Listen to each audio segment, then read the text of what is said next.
Most famous and one of the hottest procedure is regarding whitening injections. ये एक ऐसा procedure है कि चाहे कोई करवाना चाहे या ना करवाना चाहे, लेकिन वो आके इसके बारे में इंफॉर्मेशन ज़रूर लेते हैं। हर किसी को आजकल काफ़ी इंटरेस्ट है रिगार्डिंग वाइटनिंग एंड ब्राइटनिंग, लेकिन गाइडेंस इसके ऊपर काफ़ी कम है। तो वाइटनिंग इंजेक्शंस के हवाले से चंद चीज़ें जो हैं वो जहन में रखिएगा। फर्स्टली, इस प्रोसीजर में मल्टीपल सेशंस किए जाते हैं। सेकेंड मोस्ट कॉमन क्वेश्चन होता है कि हमारा रंग कितना एक गोरा हो जाएगा। तो 1 से 2 शेड सिर्फ कलर बेहतर होता है, इससे ज़्यादा बेहतर चंद लोगों में हो जाता है, चंद लोगों में नहीं होता। अगर आप मैक्सिमम रिजल्ट अपने जहन में रखें तो that's only 1 shade to maximum 2 shade of colour. इसका मतलब यह है कि अगर आप डार्क ब्राउन हैं तो लाइट ब्राउन की तरफ चले जाएंगे, या आप लाइट ब्राउन हैं तो कुछ हद तक और बेहतर आपका कलर हो जाएगा। जहन में ये रखिएगा, आप गोरे अंग्रेज़ों की तरह, कॉकेशियंस की तरह आपकी स्किन नहीं बन जाएगी। थर्ड क्वेश्चन जो मोस्ट कॉमन आता है वो ये होता है कि क्या रिजल्ट्स की गारंटी है।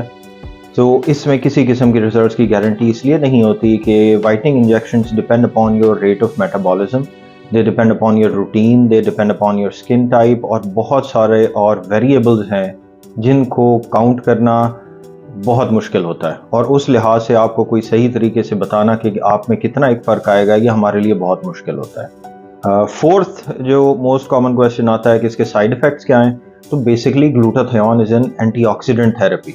इसके साइड इफ़ेक्ट्स तभी होते हैं जब आप नॉर्मल तरीके से जो एक थेरेपी रेकमेंडेड डोजेज में की जाती है उससे हट के अग्रेसिवली ट्रीटमेंट लेंगे। लेकिन अक्सर बेशतर जो डर्मेटोलॉजिस्ट हैं वो इसको प्रॉपर तरीके से फॉलो करते हैं, तो इसमें कोई मसला नहीं होता।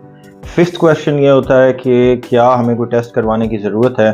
तो मैं तो टेस्ट रेकमेंड करता हूँ। आपके बिफोर टेस्ट होंगे, ड्यूरिंग द ट्रीटमेंट आपके कुछ टेस्ट हम करेंगे, और अगर हमें ऐसा लगा एट सम पॉइंट कि नहीं, आपकी कुछ चीज़ें, कुछ वेरिएबल्स टेस्ट में ऊंच नीच हो रहे हैं, तो प्रॉबेबली मैं कहूँगा कि स्टॉप कर दें। अब जहाँ तक ताल्लुक़ है थेरेपी का, तो ये याद रखिएगा कि स्टार्टिंग में आपके 10 से 15 सेशंस होंगे जो हफ्तावार होती हैं।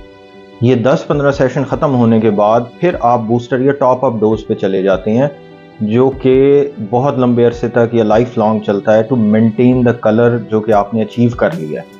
उसके लिए जो टॉप अप सेशंस हैं वो या महीने में एक बार होता है, या 2 महीने में एक बार होता है, या सर्टन केसेस में depending upon what kits are being used 3 months में भी एक दफ़ा होता है। तो ये डिफरेंट है, हर डर्माटोलॉजिस्ट का अलग क्राइटेरिया है इसको डील करने का। अब जहाँ तक ताल्लुक आता है किट्स का, तो मार्केट में बहुत फेमस किट्स अवेलेबल हैं। अगर आप वो परचेज़ करना चाहें खुद से आप कर सकते हैं। हमारी वेबसाइट पे भी ऑनलाइन किट्स अवेलेबल हैं जो 100% ओरिजिनल प्रोडक्ट्स हैं जो हम खुद मंगवाते हैं। अगर आप वो परचेज़ करके किसी भी इंजेक्टर के थ्रू इंजेक्ट करवाना चाहते हैं अपने होम टाउन में, तो दैट्स ऑल्सो फाइन। अगर आप मेरे पास आके वाइटनिंग इंजेक्शन थेरेपी करवाते हैं तो फिर हम वो नॉर्मली मार्केट में अवेलेबल प्रोडक्ट्स यूज़ नहीं करते। फिर हमारा स्पेशलाइज्ड फॉर्मुलेशन है, हमारी अपनी स्पेशलाइज्ड कॉकटेल है जिसे यूज़ करते हैं, और उसके फिर डिफरेंट प्राइसेस हैं डिपेंडिंग अपॉन डिफरेंट रिजल्ट्स। तो वो जब आप आएंगे तो मैं आपको सही तरीके से काउंसल कर सकूँगा। तो ये याद रखिएगा, सबसे बड़ी जो मिस्टेक वाइटनिंग इंजेक्शंस में अक्सर लोग करते हैं वो ये समझते हैं कि शायद हमारा जो एक दफ़ा कलर है, जो हम गोरे चिट्टे हो जाएंगे, वो पूरे लाइफ मेंटेन रहेगा। ऐसा नहीं होता। आप जब तक इंजेक्शन लगवाते रहेंगे तब तक ठीक रहेगा, जब तक बूस्टर या टॉप अप सेशन करवाते रहेंगे तब तक ठीक रहेगा। जब आप ख़त्म करेंगे तो वो आहिस्ता आहिस्ता कलर वापसी नॉर्मेलिटी की तरफ आ जाएगा।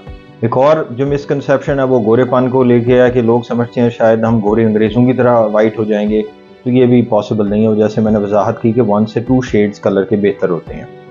अब इसी तरह अगर आप इंजेक्शंस पे ना जाएं तो वाइटनिंग टैबलेट्स हैं, वो भी आप इस्तेमाल कर सकते हैं। उसमें बहुत सारे ब्रांड्स अवेलेबल हैं, हमारी वेबसाइट पे भी चंद चीज़ें अवेलेबल हैं, तो वो भी आप इस्तेमाल करेंगे। लेकिन 3 to 6 मंथ्स आप इनिशियली थेरेपी रखेंगे जिससे आपका कलर एक शेड बेहतर होगा, और उसके बाद फिर आपको ऑन एंड ऑफ वो लेनी पड़ेंगी to maintain colour.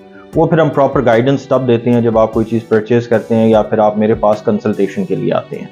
Thank you.